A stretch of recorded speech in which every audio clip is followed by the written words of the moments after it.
La petite dame ici présente se sera fait attendre, mais enfin c'était pour la bonne cause. Oui, on l'a attendu, mais au final, le produit qui nous est livré, il tient promesse, il tient promesse. On vient de l'essayer, nous sommes à Phillip Island. Alors là, on ne peut pas se plaindre, bien sûr, un endroit magnifique, circuit incroyable, ultra rapide.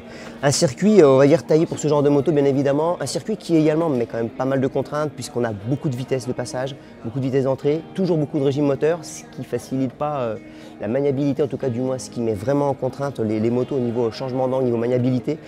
Mais la petite dame, elle s'en sort plutôt super bien, carrément bien, carrément bien. On a même découvert une moto carrément stable. Ici, il y a des sorties très rapides, des cassures avec des aveugles. La moto, elle est stable, la moto, elle ne cabre pas méchamment. Le moteur, il est puissant, 202 chevaux. Promesse tenue encore une fois. La moto fait 203 kg, tout plein fait. Et ce moteur, qui est puissant, qui est plutôt rond en bas, on ne s'en rend jamais trop compte sur des circuits très rapides comme ça. On force un petit peu le genre, je dirais. On se met sur un rapport long et on voit un petit peu comment ça ressort. Mais à n'en pas douter, le moteur est rempli partout et surtout il a une allonge d'enfer. Pas de problème, la moto est puissante, la moto est largement au niveau des autres.